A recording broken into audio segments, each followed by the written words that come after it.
Marinaro on this Wednesday, October 1st. The Montreal Canadiens talked about the game last night that they had versus the Ottawa Senators.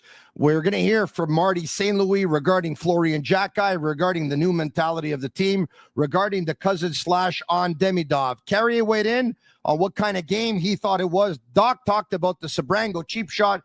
Newhook talked about an attempt to injure. And Brendan Gallagher says, I knew it. I just knew it. We're going to talk about all that and much more with Brian Wilde from Global TV Montreal. Brian, by the way, will be a regular throughout the entire Montreal Canadiens season right here on the Sick Podcast. I'm Marinaro.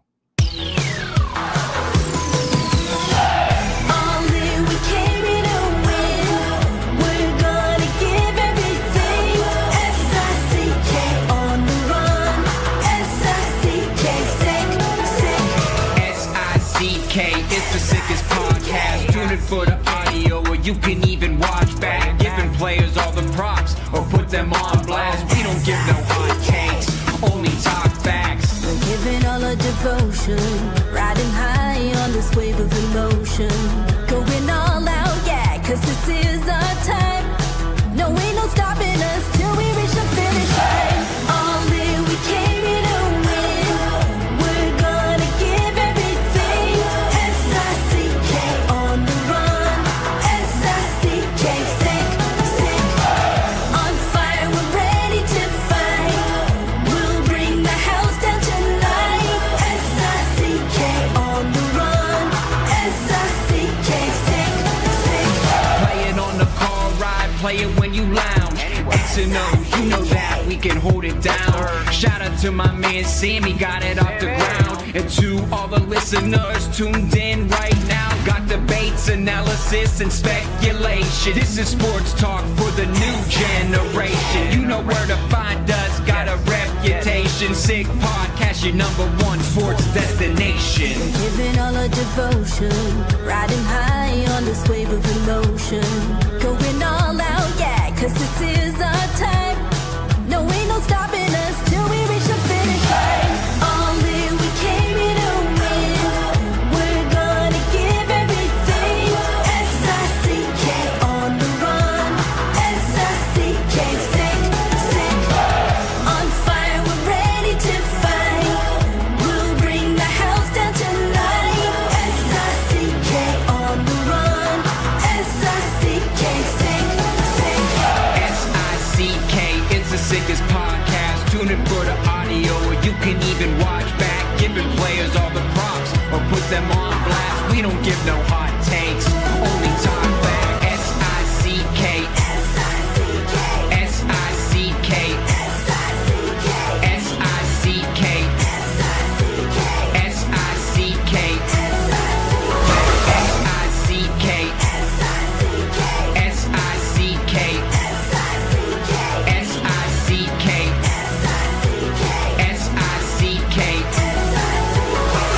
All in, we came here to win.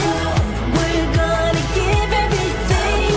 S-I-C-K on the run. S-I-C-K, sick. Turn up your volume. Because you're about to listen to The Sick Podcast. With Tony Marinaro, 55 seconds left in the penalty, a minute and 27 seconds left in regulation time. Boston 4, Montreal 3. Lafleur coming out rather gingerly on the right side. He gives it into Lanier, back to Lafleur. Oh! the sickest Montreal Canadiens podcast. You're in the ball! Sports entertainment like no other. Rejoint, on lui fait perdre la rondelle, une passe devant. Et c'est le dégagement et ce sera la victoire des Canadiens. Stanley pour les Canadiens, le 23e de l'histoire. You found the dogs! John, you found the dogs! He found the dogs! And all together, they worked a young team to the top. And now, a 24th Stanley Cup banner will hang from the rafters of the famous Forum in Montreal. The Canadiens win the Stanley Cup! Brought to you by Energy Transportation Group. Driven to be different. La Bittt.tb. Embrace your true nature. And Playground, your premier gaming destination. It's gonna be sick. Marinaro on this Wednesday, October 1st. We're going to talk Montreal Canadiens. There's a lot to talk about. I know I talked about it last night, of course, with Pierre Maguire and Maxime Lapierre on the Habs post-game right here on the Sick Podcast with me, Marinaro. But I also want to hear what Brian Wilde has to say. Let me bring him in. Brian, how are you? I'm very well. That was a very interesting game last night, Tony. Very interesting. Listen, I'm one. Count me among those who say, preseason, I don't even know why they play the games anymore, and I can't take it anymore, and there's too many preseason games, and let's stop, and let's start the season already. I don't remember when was the last time I watched a preseason game that had playoff intensity, playoff rivalry, playoff goonery, playoff sheep-shotting.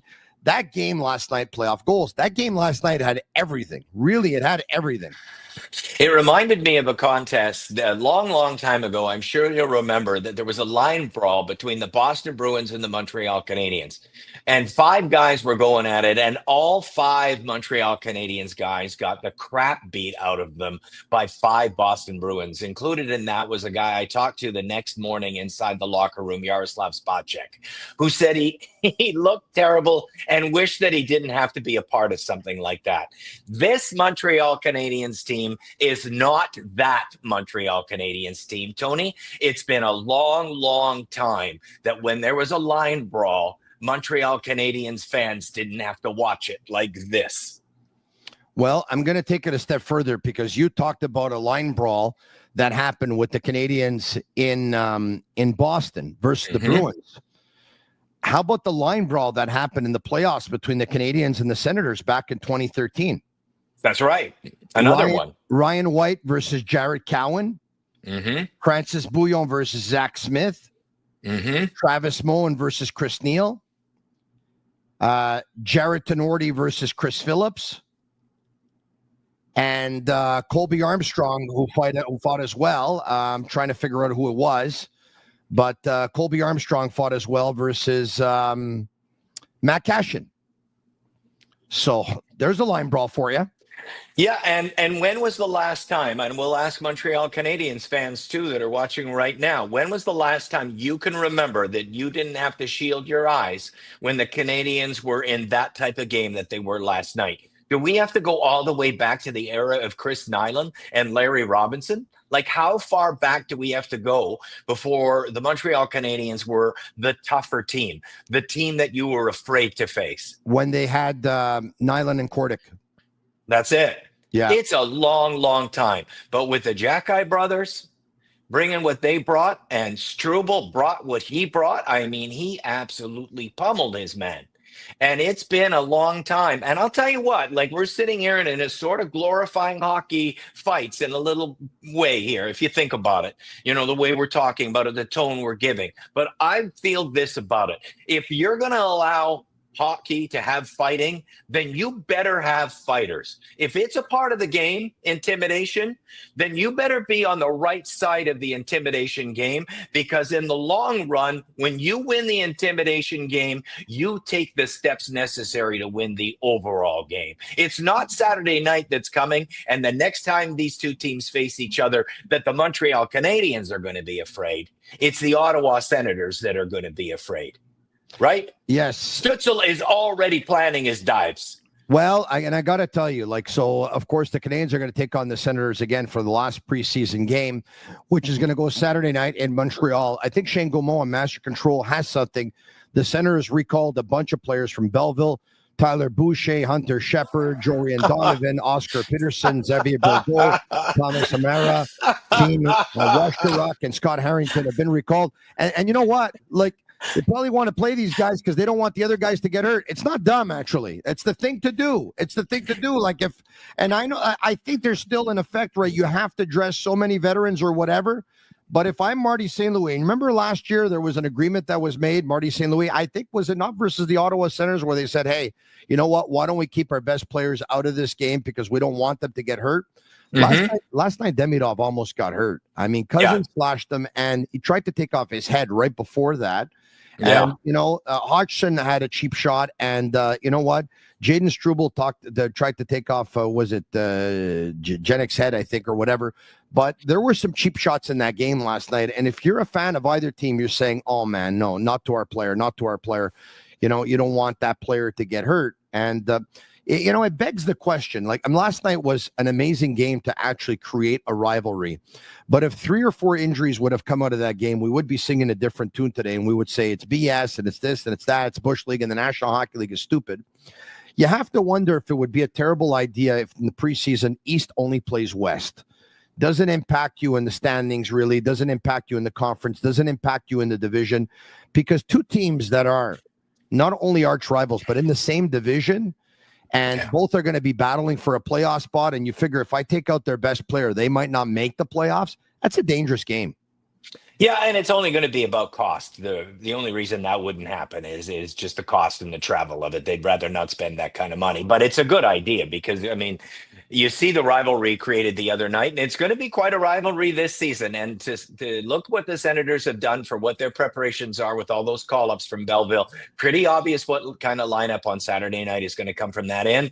And the Montreal Canadiens got to put 8 regulars in. That's the rule. So every one of them better be 6'3" and above, because it's going to be a nasty night. I don't want to see Demidov play. I don't want to see the top line play. I don't want to see Hudson play. I don't want to see anybody that could get broken in that game playing in that game. They don't need to play that game. It's a complete washout already. It's a washout. Unfortunately, I don't think they have 8 guys who are 6'3" and above. And if they do, then you're playing Slavkovsky and you're playing Liney and you're playing Kirby Dach as well. Okay. You know what I mean, though. I don't want to see any smaller guys. I don't want to see anybody that they can target in that game. And sure, it means that. And Martin St. Louis would love to use it like full lineup. Let's get ready for game 1. But you're going to have to get ready for game 1 during game 1 because you cannot risk these players. Not with Cousins skating around the ice. He's got only one thing on his mind. He can't beat anybody up with his fist, so he's just going to use his stick. The Sick Podcast is brought to you in part by Energy Transportation Group, a leading asset light 3PL that's driven to be different from cross-border freight between Canada, USA, and Mexico to coast shipping in both Canada and the United States. Energy moves at all. They're fast, reliable, and powered by tech that delivers smarter logistics.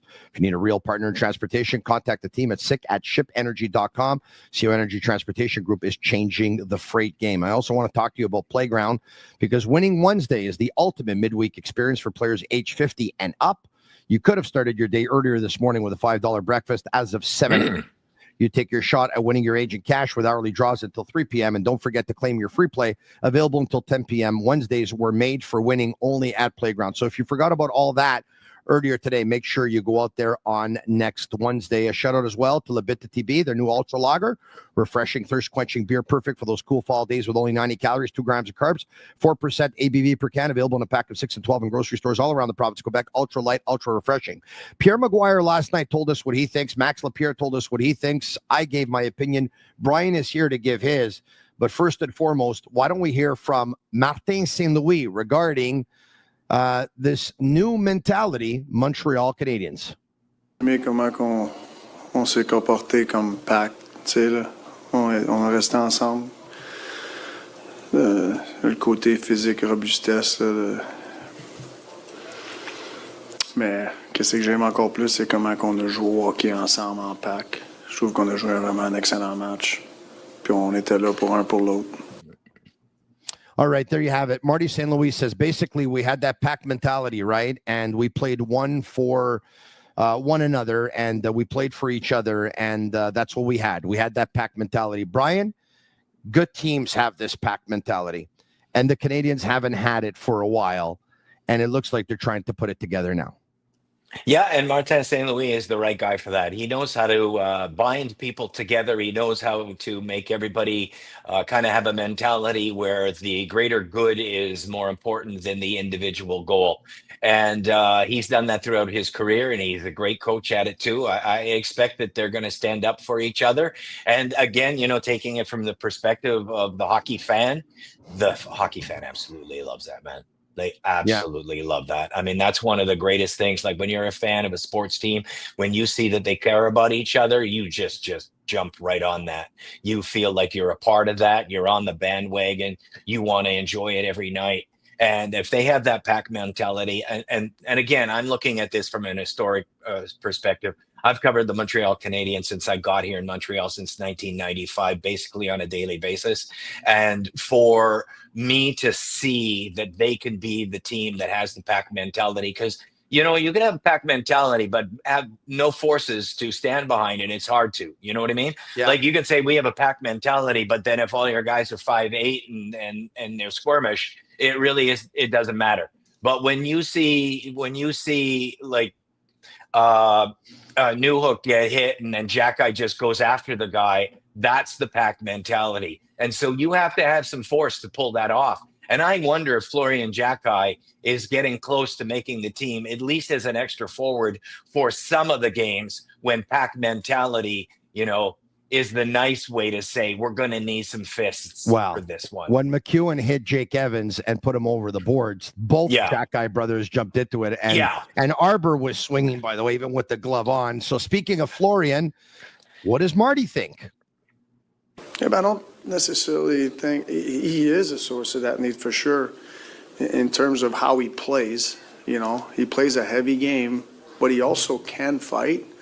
When I talk about sandpaper, I don't necessarily think about, we need guys that can fight, but we need guys that can bring a physical presence. And if there is moments like that, those guys can totally handle it. But I don't judge Flo just on that, just like Arbor, I think it's bonus if they can do that, but can they actually play the game that's in front of them and be a contributor to, the 5 men on the ice and all the actions you have to take as a hockey player on and off the puck, on both sides of the puck, offensively and defensively, But yeah, he plays with a lot of sandpaper, but he can also fight.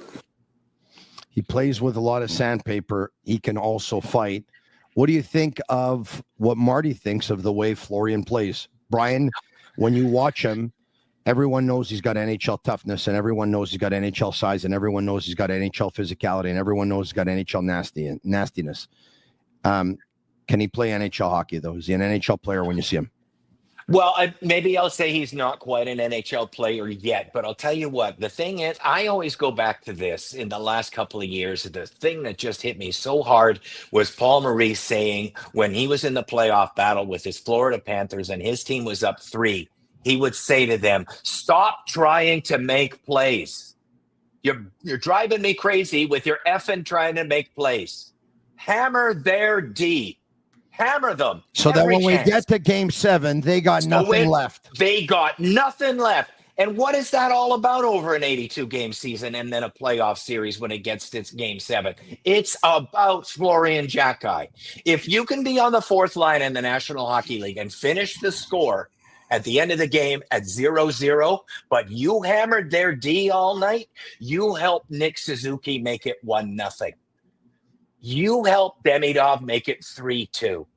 Even if all you did was hammer their D and your result, 4th line against 4th line or 4th line against 3rd line, was 0-0. Can Florian Jackeye at the end of the night make the score 0-0? I think he has a better chance of doing that on the 4th line than Kirby Dach has of doing that on the 2nd line. Yeah, we had fun last night with Max Lapierre and Pierre Maguire, and everyone was giving their great guys to have on after that night. I can imagine. Yeah, it was awesome. I'm going to tell you, between YouTube, Facebook, and Twitter, I think we had over 8,200 watching at the same time. Wow, that's a good night. That's a good night. Well, yeah, I hope to make it 82,000 one night, but we'll take the 8,200 for now. But anyway, it's a preseason. Yes. Long story short, though, they were both undecided as to who's going to make this team, who's not going to make this team, what the lines are going to be. I think there was a consensus last night between the 3 of us that out of all the guys knocking on the door, Veleno, Florian Jackeye, Kapanen, that Owen Beck is a notch below. Would you agree? Would you echo those sentiments right now? Oh, I would say order? I'm going to say based on last night, I mean, clearly there was chemistry, wasn't there, between Demidov and Kapanen? I mean, there was some clear chemistry there. There definitely was.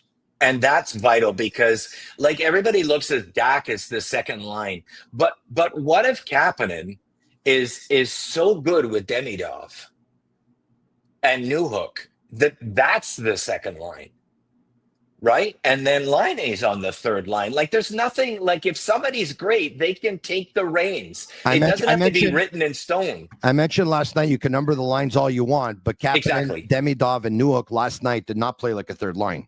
No, they played like a first line. They were the best line on the ice, for both teams. But so if the Suzuki line would have been in the game, then they would have played like the second line. Right, and that's fine too. Yeah. It doesn't matter what you number them. Just make sure you win. Like, you and I both know, we like to bring up this statistic because nobody seems to know it. And for some reason, Montreal sometimes doesn't actually get a lot of good press. But Nick Suzuki's line last year had the best 5-on-5 goal differential in the entire National Hockey League. Yeah. So there's your number one line. So why did they only finish with 91 points and just barely make the playoffs? Because Kirby Dach's line was minus 29. Yeah. Or if, so like, it doesn't matter who the two is, but you're going to have to win that matchup. So if Newhook can play on the offensive zone with Kapanen, who's defensively responsible, and Demidov, who gets to show all he has because he's playing offense, Tony, then they got the second line that they need, and it really doesn't matter what number you put on that. They're a much better hockey team. Now all you have to do is do the Paul Maurice on the fourth line. And I don't know if it's going to be every night, but Kapanen's higher, Beck's probably lower, and the extra forward is they're going to have two extra forwards, I think. I think they're going to go 7D and two extra forwards. No doubt about it. 14, 7, and 2. Yes, that's what they're going to do. Right. So I think Kapanen becomes the 12th forward, the third line winger that everybody was wondering. I think he won that job last night. So now we're talking about the two extra forwards. And I think the two extra forwards are going to be Jackeye and Veleno. All right. Okay. So Samuel Blake. What do you think? Who do you think the two extra forwards are going to be, Tony? Before we move. So I didn't think this a couple of days ago, but after watching the game last night, if fair is fair, and last night's game counts, yeah. But at the same time, like I'll say this. Here's the thing. If you tell me that Florian Jackeye is going to be your 12, I can understand that.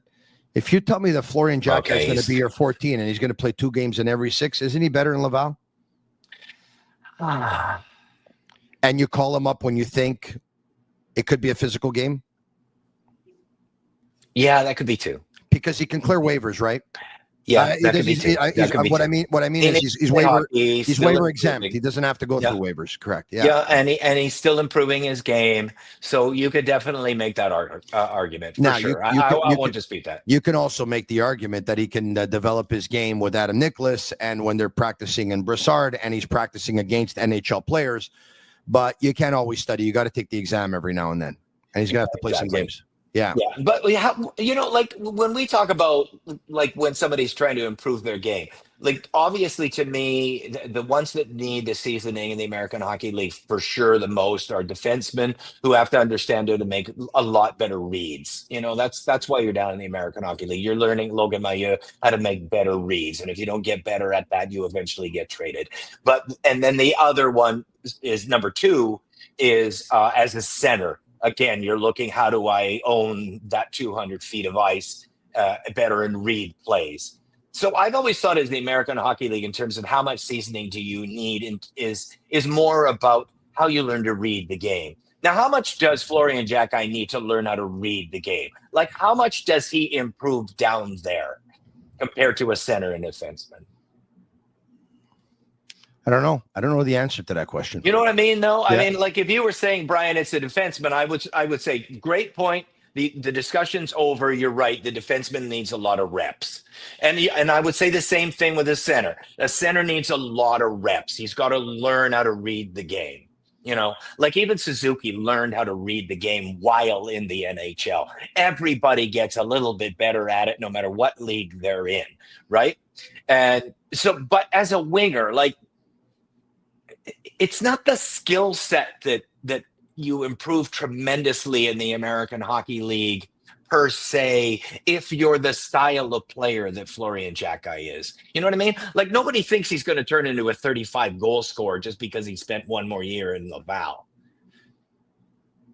Yeah.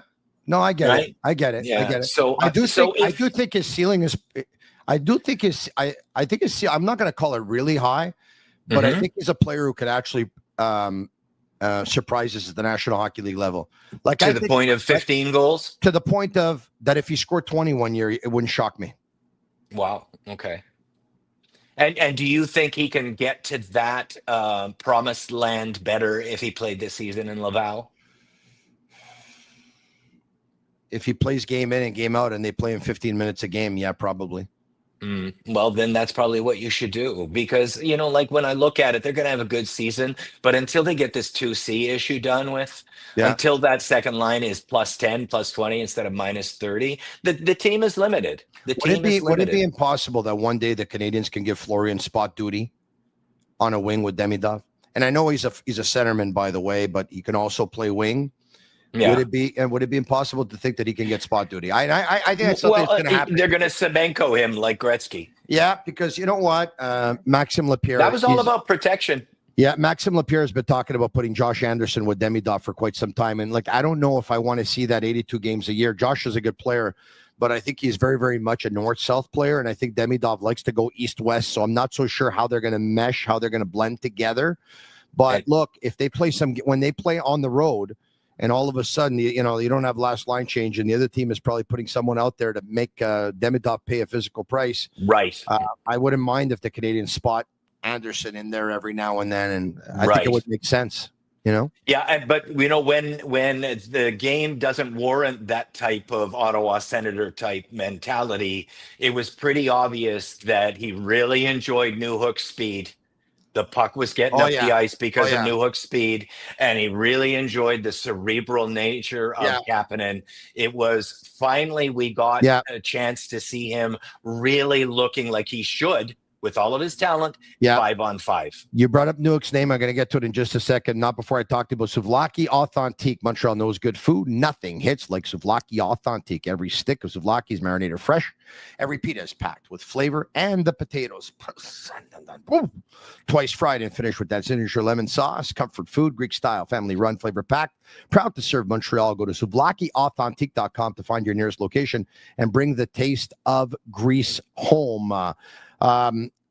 You can get on the action, whether it's hockey, whether it's any sport. And by the way, the National Hockey League season will kick off next Wednesday with the Canadiens in Toronto versus the Leafs. And of course, there's NFL action going on as we speak. Go all the way with Betway, soccer all over the world, and get a free bet up to $200. First bet loses. Scan the QR code on the screen or click on the link in the details section to create an account. Redeem your welcome offer, not to mention the MLB playoffs, of course. Offers only available for new customers. Terms and conditions apply. Offer not available in Ontario. Must be 18 years of age and older. And please play responsibly. Well, you brought up Alex Newhook's name. There was a difference of opinion last night between Pierre Maguire and Max Lapierre. Maguire sees Newhook on the wing. Max Lapierre sees him at center. Maguire sees Kapanen at center and Newhook on the wing, the way we saw it last night. Max sees Newhook at center and isn't sure that we see Kapanen to start the season.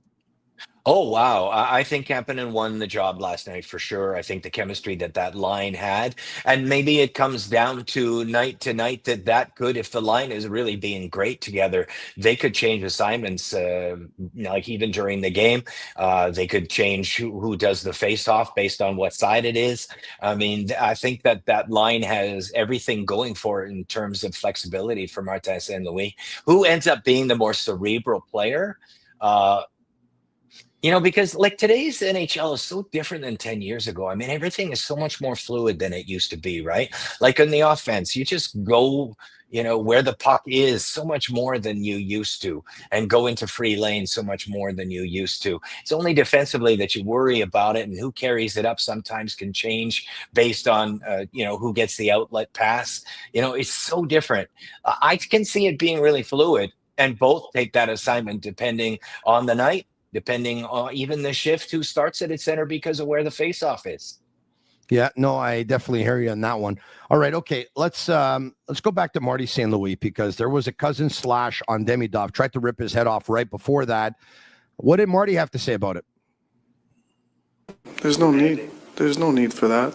To me, that's, it's an exhibition game. Both teams are trying to get ready for a long season. I don't think there's any need for that in the game. All right, there you have it, Marty St. Louis. There's no need for that in the game. There's no need for that. The Senators didn't look very good last night. Quite frankly, Cousin slash on Demidov and Sabrango trying to take off Kirby Dach's head and just sucker punching him the way he did, type of thing. There's no place. Well, with Cousins, I mean, he's like, let's call a spade here. He's like one of the most hated players in the National Hockey League. He's a super pest. And you know what? On the defensive side of the game, as a defenseman, Dominic Sabrango could probably be that guy, Donovan. He's trying to make the National Hockey League. I understand what he's trying to do, and he's not scared to drop the gloves. Like, I've seen him drop the gloves quite a bit. And once again, I understand he's trying to make the National Hockey League, but if Donovan doesn't change a little bit, if he does make the National Hockey League, guys are going to want to take his head off at one point. Like, he's going to have to change some of that stuff because he's going to make himself a target. And he's always going to be fringe. Like, even if he does, he's fringe. You know, he's a 5'6" if he's lucky. So, and Cousins too, same thing. I mean, he's a fringe rat. You know, he's been a pest his whole life. Yeah. Everybody in the league hates him. You know, like, you go into a room, the Athletic always asks those questions about most this, most that. Yeah, If they said, who's the most hated player in your mind? I mean, half of the league would answer that guy. I don't even think his own teammates like him. No, he's just that guy. He's that guy. I hear you. Speaking of Sabrango's punch to Dach's head, I mean, let's hear from Kirby Dach. Strange play. It's not a hockey play. I think it's definitely something that if you did it out in the street, you'd be in a lot of trouble. All right, there you have it. Yeah. What do you think?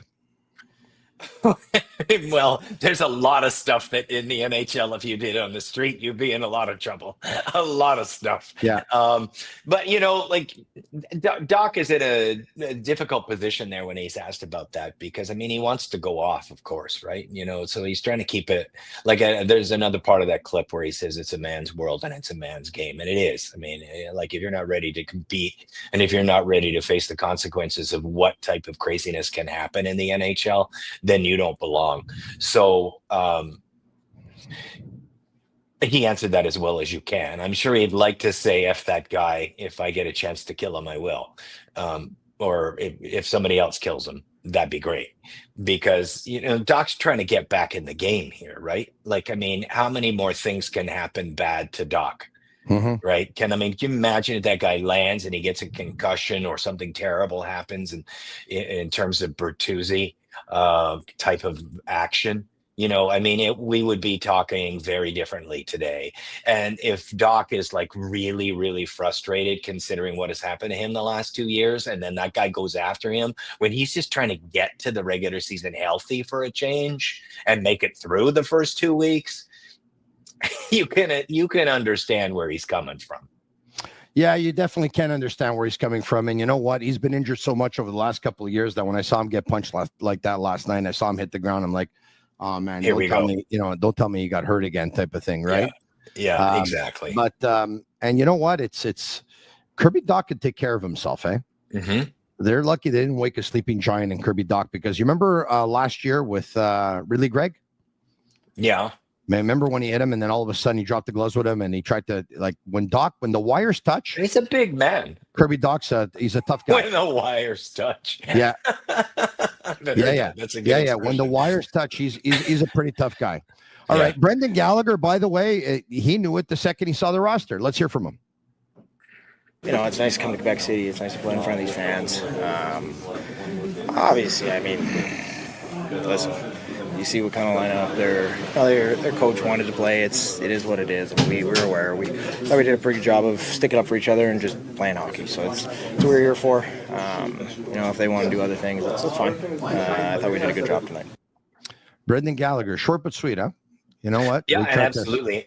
after the game too. I Yeah. mean, he was interviewed and he was putting his hand to his heart because he got a really rousing ovation from the crowd in Quebec City. So that was really nice too. Well, So, he's a Quebecer, right? He's a Quebecer. He married a young woman from La Belle Province, right? yeah, From yeah. Montreal, right? So So they've taken him to heart. Yeah. yeah, and It's she's good taught. to see. You know, I've known Brendan a very long time, and he's been a really good dude to me. We followed each other on Twitter a long time, DM'd the odd time too. He's been a really, really good dude, and I'm Yeah. happy that he stayed in the NHL. He found a way to adjust his game and stick around, understanding that maybe he wasn't the same 25, 30 goal man, but could still make himself useful in the right place. He scored in the right 21 position. last year. He blew me Yeah, away. it's that a he pretty scored good number, 21, and he yeah. didn't get any power play time. So, he's still fighting. He hasn't, done what Carey Price or Shea Weber did. And I think a lot of people thought that he was the next one to fall by the wayside. So good for him for finding a niche in the NHL and sticking around, even though he's not a line oneer anymore. He's an honest worker. Brendan Gallagher Yeah, really is an honest and that's worker. why he's easy to love. He's an honest worker who goes to the rink and knows he has a job to do. You know what I was thinking last night, watching that game was like Struble laid the smackdown last night too, eh? Yep. I That guy tweeted, was bloody, man. That guy was bloody. I tweeted like that's the hardest punch I've ever seen him throw. And by the way, I don't think it's any coincidence that Arbor Jackeye is probably had one of the best pro camps that he had since he joined the National Hockey League, and he lost some weight, is in better shape. He moves a lot better and he moves a lot faster, and he joins the rush, and because of it, he's just become a better player. Struble knows that Arbor is doing really well, and Struble knows that Arbor has that X factor that a lot of people don't think he has. So last night, Struble showed that nasty side of him. There was a cross check to the chin. There was the first one in every skirmish that there was. There was dropping the gloves. There was a punch that dropped his opponent. Like he dropped him. He punched like right through a wall. It was unbelievable. And I was watching that last night, and I said, you know what? It's kind of too bad. We talk about one guy being a 7, that both those guys can't be in the lineup at the same time. And you could still do that, right? You could still play 11-7 every now and then. But clearly, Marty St. Louis has shown us he doesn't like that too much. It's hard to manage. It's hard to manage. He doesn't like that very much. But you know what? I don't know if the Canadiens are ever going to move a defenseman, but if one of them, if they end up being your 5 and 6 and they end up being a pair together, or maybe you can even split them up so you balance it out. But having those two guys in the lineup at the same time, you know what? It's not a liability. Like last night, it was a luxury.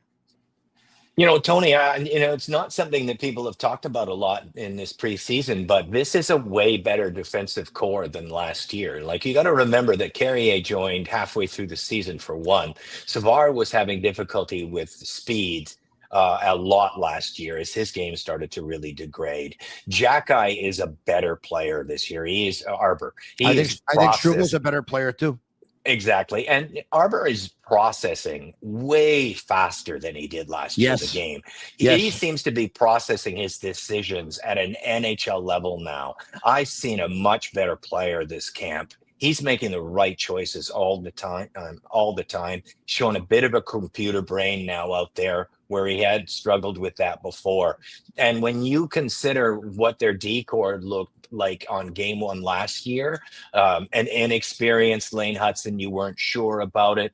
Jackeye processing at less speed than he is now. Savard bringing the experience but slowing down. This is a way better D-core. And Tony, I expect this D-core and the team overall to allow about 25 fewer goals this season than last. And that's a big number. I think the Ottawa Senators gave up about 25 less goals than the Canadiens did last year, and they ended up finishing with 6 more points than the Canadiens did in the standings. The Canadiens, by the way, scored a couple of goals more than Ottawa did. So if you can end up cutting off about 25 goals against, it could go a very long way. And I think they will, because let me add to that in terms of cutting that 25. I've just given you the argument only on the D-core as the discussion point. Now I'm going to throw in a second major point, not an 8-2-6 goaltender. No, not an 8.26 goaltender. You're right about that. That's big too. Okay, so now having said that, look, Dobish picked up a shutout last night, and I think Dobish has had a good camp, a good preseason. I think he's been good. I think it's obvious to me that it's going to be Montembeault and it's going to be Dobish. Mm-hmm. But I was talking to a friend of mine earlier this morning, and he said, "Oh, Dobish looked terrible." I said, "Well, you got to shut up because I still look terrible anyway." Well, it'd be hard to break down the plays he looked terrible, allowing no He goals. looks a little jittery sometimes. Sometimes he looks a little bit jittery and whatever. Yeah, Fowler is a calmer, cleaner goaltender out there for sure. But part of Dobesh's aspect that we loved so much last year when he did take over for Caden Primo was that he never gave up on a shot. And he made a lot of second and third effort saves that you thought, oh, here comes a goal. And he comes unorthodox, like, flying out of nowhere to make the stop. So a stop is a stop. And at the end of the day, Dominik Hasek looked terrible most of the time and is maybe the greatest goaltender to ever play the game. So there you go. I know some people disagree with you on that one, but I'll say this. I agree with you. I think Dominik Hasek did not have the best NHL career because he didn't have the longevity or the consistency. Mm-hmm. But I think in my lifetime, you take every goalie at their most dominant. Mm-hmm. I think no one was more dominant than Dominik Hasek. It's not a popular opinion. It's not a popular opinion in this province, but I believe that. No, of course. And it was hard, though, and it's hard as somebody from Canada to not include in that equation the Olympics where Patrick Roy and Hasek were going toe-to-toe. And then it finally went to a shutout, and he still wouldn't allow a goddamn goal. Yeah, he was unbelievable. Mind you, some will say that some will say that Ray Bork shouldn't have been one of the shooters, but no, that's a pretty good point. Yes, Mark Crawford. But he was so much in their heads, that I think they tried to go with someone to try and surprise him, and someone who, for a long time, used to win the accuracy competitions at the NHL. That's right. Skills. Yeah, he would go 4 for 4. Correct. That they said, you know what? If we can't beat this guy, let's put out a guy that can pick a top corner because Hasek had the tendency of sliding down on the ice, right? Yeah. But look, Dominik Hasek was he was really something. I mean, Patrick Roy was obviously amazing in the 86 and 93 Cup wins for the Canadiens and all 4 Cup wins, the other 2 with Colorado as well. But it just seemed to me that as amazing as Patrick was, he would give up a bad goal a game. And when Dominik was on, Dominik didn't give up any goals. Yeah, I mean, it's an argument that, you're it's a good argument. It's a good argument. You're doomed to have because people are going to feel strongly the other way. And I understand those people entirely. And maybe I could be wrong. I don't even know. Yeah. But he was one of the best. And the only point I'm trying to make is he was very unorthodox. With, 2 Hart trophies back to back, though. That's right. But he was very unorthodox. Right. And goals against average under 2. Yeah. So if Dobish looks a little unorthodox, the bottom line is make the save. And Hasek was unorthodox, and he made the saves too. And I really like how Dobish competes, and he seems to have a winner's mentality too. He's got a good attitude, and I think that was one of the things that really hurt Primo. He was inside his own head a little too much when it went bad for him. His mental strength or lack of, I think, created more problems for him than just one bad goal should. You got to be really tough to be a good goalie, man. You got to just forget the shot you missed so fast. Yeah, no, and I hear you on that one. Hey, I want to throw something out there for you, okay? I would imagine that everyone saw it by now, but earlier today, the New Jersey Devils signed Luke Hughes to a 7-year deal at $9 million. Okay? Yeah. I mentioned over a week ago that I was hearing that the New Jersey Devils were offering that they were talking about 6 years at $8 million.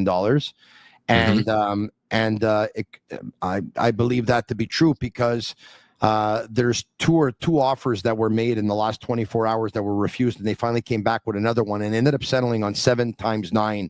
By the way, Luke Hughes is represented by super agent Pat Brisson, okay?